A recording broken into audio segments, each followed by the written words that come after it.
to Let's Be Neighbors, everyone. We are so excited to have you today, and we are so excited because as the culmination of our Great Salt Lake series, we have none other than Tim Davis, who is the Deputy Great Salt Lake Commissioner for Utah, here with us today to talk about the things that are most important to you, the legislative session that has just concluded, and just some of the very big pictures since he has kind of the overarching umbrella picture of it. And so we are so excited and grateful to have him here today. So welcome, Tim. Thanks, Heather. I'm excited to be here too. I'm glad to. I appreciate everybody taking the time to join us online and to that for your interest in the Great Salt Lake. The lake is incredibly important to not just me, but to everybody in Utah, and especially everyone who lives within the Great Salt Lake Basin. And it's important. It's critical for our environment, for the 10 to 12 million birds that rely upon it, for our economy, whether that's for the communities that live around the lake, for the brine shrimp industry or the minerals that are extracted from it, and for our health. So a healthy lake protects our health from dust that is liberated and dust storms that can be generated when the lake's at a low level and the playa around the lake is exposed. So I appreciate everybody's interest and time and anything you can do for the lake. Thank you for taking time to do it. And thank you for conserving water and talking to your communities, your mayors, your legislators about the importance of the Great Salt Lake and conserving water and making sure that water gets to the lake. That ultimately strip down everything else that we need to do. That's the most important thing.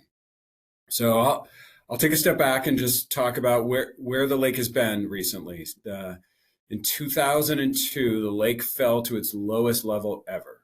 And the good news is that our legislative leadership, the governor and others stepped up and took serious action to ensure that we can all take steps to get the lake back to a healthy level.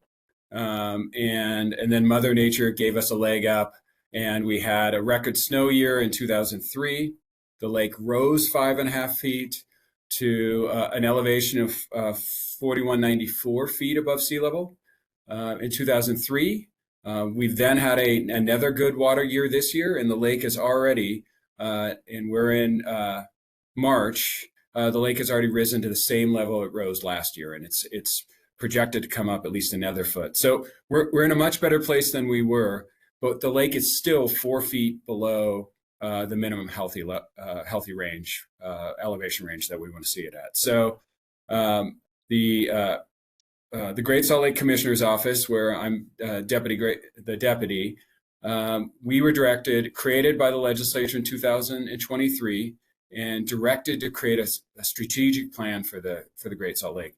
How do we get the lake to a healthy level and sustain it there over the short term, medium, and long term? We completed that plan at the end of 2023. It was approved by the governor and became public in January 15th of 2024. That plan has four main objectives. The first objective is we need to do a better job bringing everybody together.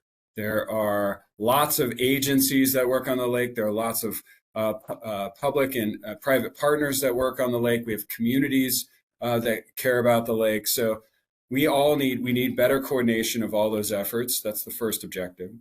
The second objective is we need to make sure that we're making decisions for the lake based on the best available science. And if we don't have that science, then we need to go invest in that science with our universities and agencies as well.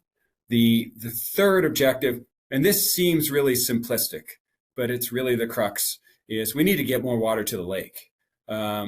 We established in the strategic plan, the Commissioner's Office established for the first time a target range for where we want to get the lake to and where the lake is healthy.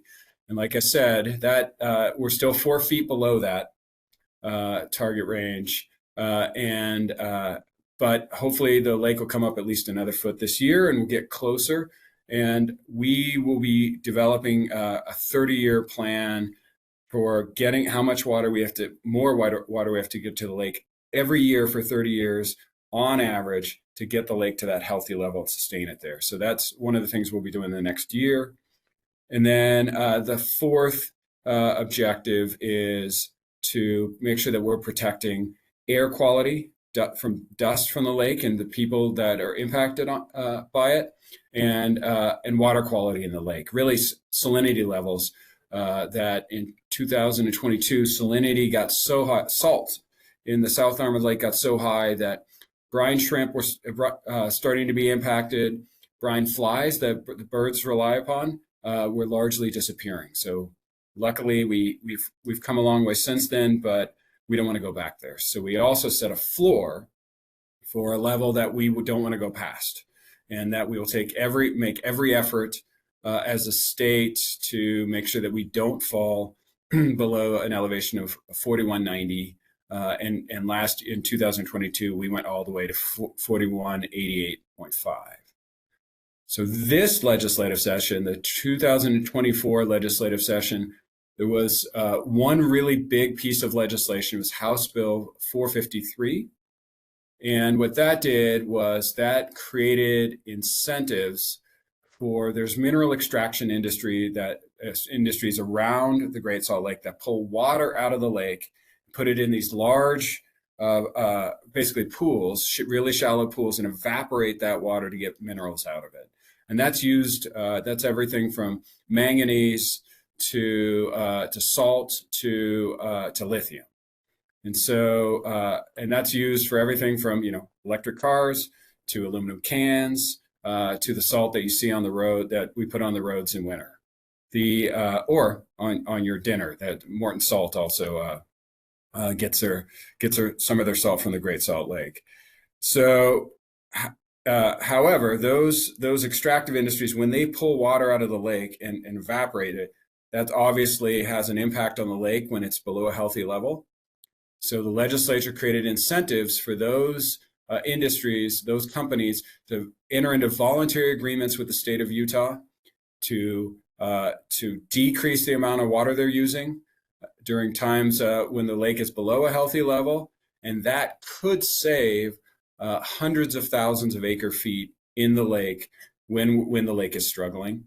And when the lake gets to a healthy level, they can use their full amount of water.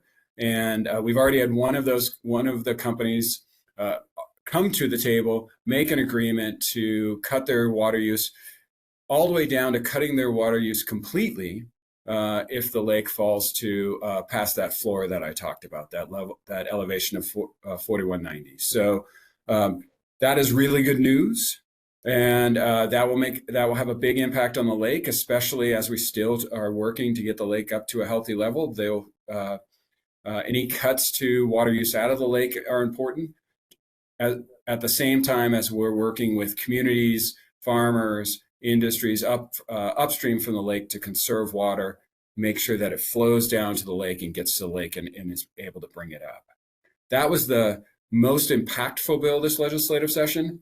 The legislature also appropriated around $20 million for the Great Salt Lake. $10 million of that was to the Great Salt Lake Commissioner's Office to go work with water right holders around the lake to lease their water, to make sure that leased water can then be dedicated to the lake and shepherded down to the lake. They also funded better measurement around the lake from the State Engineer's Office.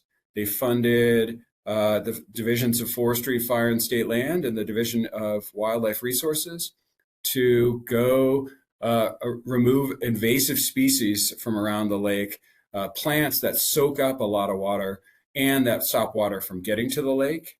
And then they also funded efforts to restore the wetlands that are around the lake and that are critical for birds. So all in all, we're making progress. I'm hopeful that we as Utahns will be able to come together, conserve the water that we need for the lake, and be able to get that water to the lake.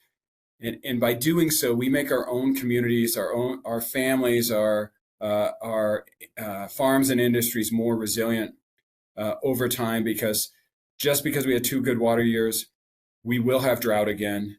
We will have we will have to deal with a changing climate, and getting the lake to a healthy level will also help our communities and each of us be more resilient when those times of drought occur again. So with that, I'd be happy to answer any questions.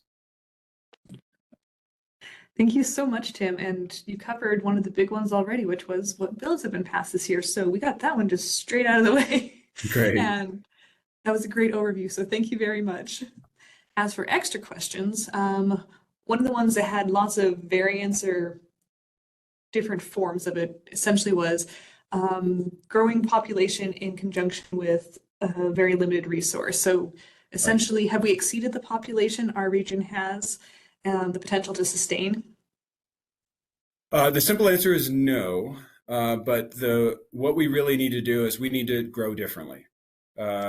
When in the past, we did not, I mean, and it's just, and not just in Utah, but across the West, when pioneers first came to Utah and into the Great Salt Lake Valley and into the Great Salt Lake Basin, or the Salt Lake Valley and the Great Salt Lake Basin, we didn't value the lake, and any water that went to the lake was considered wasted. So as we grow in the future, we need to use less water. We need to have less grass. We need to be more efficient for every new home that we build. And the homes that we already have, we need to make sure that we're conserving water. I personally tore out all our grass in our yard and xeriscaped it. We still have trees. We grow vegetables, but we need to make sure that as we're growing, we're valuing the water that we use and the lake. So it's a different model of growth, but we're still able to grow as long as we get the lake back to a healthy level to sustain it, and we value the water that we use. We'll still be able to grow. So essentially, in the future, we are sustainable. We just have to think differently. That's what I heard, correct? Absolutely, yeah. You just said it better than I did. It's okay. I can rephrase. I'm very, very good at that. And then, so yeah, will there be enough water? That's got answered. And this may be beyond your scope of knowledge or capability of answering, so I'll adapt it. The question is how are we going to handle a growing population moving to Utah with our water? Just to fully answer the question, so maybe adapting it to, do you have any suggestions of how we can adapt to a growing population that will continue to come in for years to come and generations? Yeah, so yes, I mean, there are good models out there. We're not the only community and state that's dealing with this issue that is in an arid climate. And Nevada, Las Vegas has been dealing with this. They've been able to continually get more efficient as they've been able to grow. Really, what it comes down to is we need to use less water per new home, and that could be a condo, that could be an apartment, that could be a house. And if we're able to do that, then we'll be able to stretch the water resources that we already have and that we already use water for, while dedicating water to the lake. So there's things that all of us can do, including using water. But the most important thing is how we use water outside, and that we need to seriously think about not how we rely upon or how we use grass, because the water that we lose to our system is either lost through evaporation or evapotranspiration. When plants grow, they evapotranspirate and they consume water that's lost to the Great Salt Lake Basin.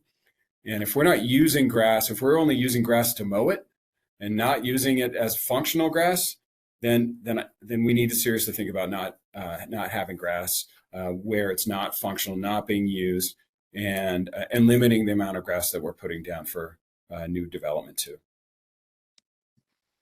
Awesome, thank you. And for our viewers, I will point back to our Candace Hassenjager video where she talked about it being the great, it is a mouthful, Great Salt Lake Basin Integrated Plan. It is a mouthful. Should have a poll to change that name to simplify it. But, I know. That plan, when she was talking about complex systems and how there's so many things that are at interplay, and so it wouldn't just be one or the other, but grass plays a part. So does, as you mentioned, manufacturing and the minerals extraction and farming, agriculture, which is why we covered such a wide range of topics. So I highly encourage you to go look at all of the different videos along this series to show just how complex and interconnected all of this are, which is part of the point of Let's Be Neighbors. So there's my plug for the other videos.